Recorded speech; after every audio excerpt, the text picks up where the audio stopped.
19 or 20 years old, maybe 21. My best friend got killed in a car accident, and so I started thinking a lot about what was important in life.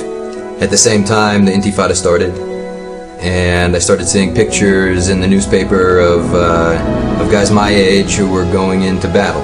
This whole Israel idea, something I hadn't really thought that much about before, and I started feeling like it was really important to me that I was connected to my people. I came to Israel with the idea of joining the army. I knew I wanted to go into a special unit, Special Forces of the Paratroopers, that focuses on the Gaza area. Gaza is a very, very dangerous place to operate. Has a lot of people who are very, very violent and would want nothing more than to see a lot of dead Jews. We all knew that we're going into a place that the enemy wants us to come into. We knew that they had booby traps set for us. We knew that they were waiting for us with anti-tank rockets.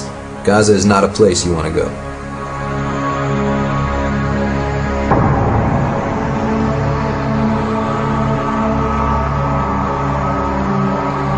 Hundreds of soldiers all around us, and we're all getting ready to go inside, and tanks driving by, and chaos. 15 minutes, be ready to move out. Have your gear on you, paint your face, everything, you're ready to go. There's this line of soldiers, like as far as you can see, walking toward the border of Gaza. We get up to a certain point, and there's some soldiers standing on either side of the road, and they're asking each person who goes by, do you have your dog tags? I'm like, no, I don't have my dog tags. They write my name down, Ariel Siegelman, equals number 6624.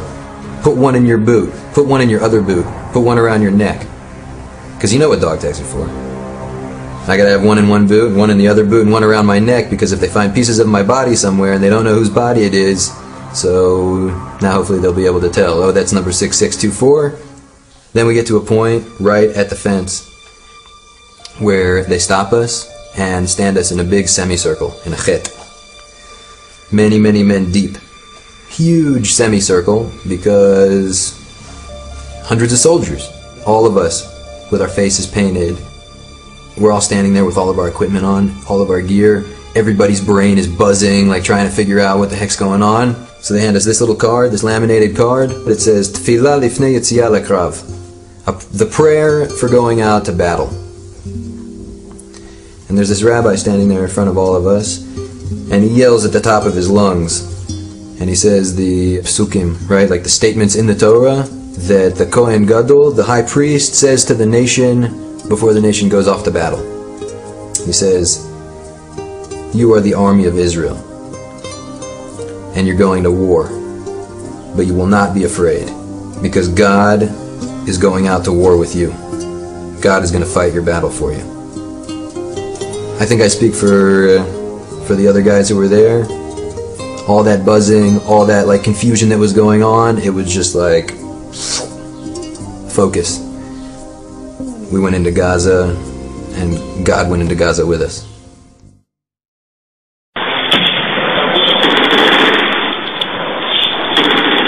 It was like walking into hell. The world is full of explosions. The world is full of smoke. I mean, it was war. Here we are, beautiful morning, beautiful downtown Gaza.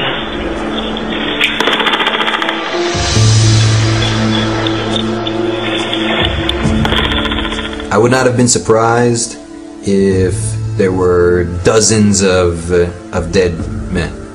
And I see a whole bunch of armored personnel carriers and tanks with their hatches open.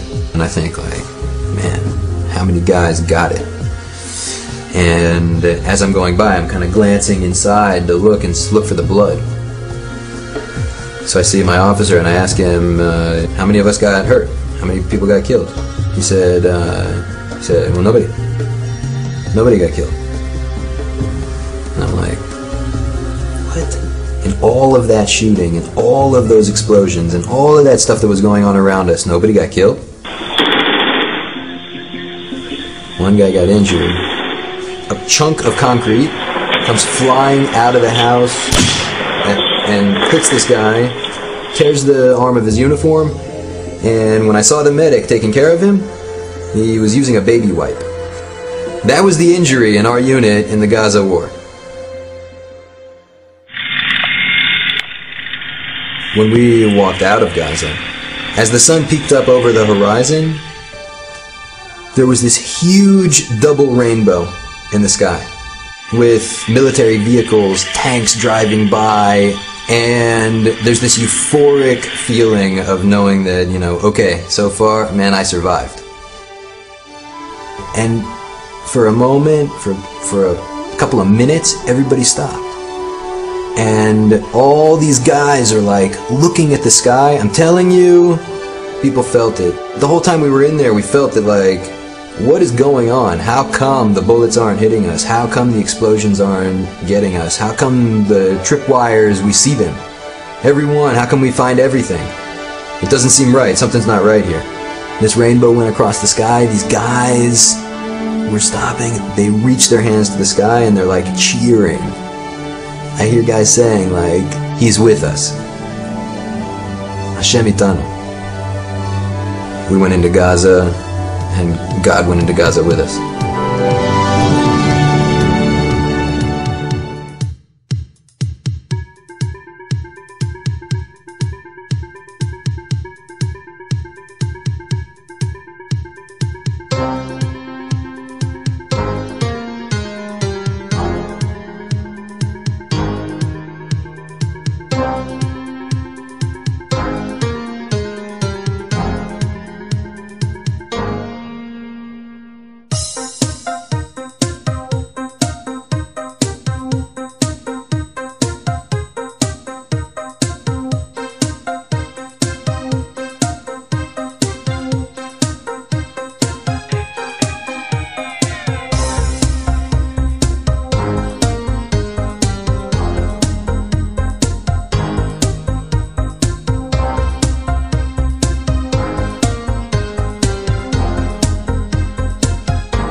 Olvidarme del ayer, tengo mucho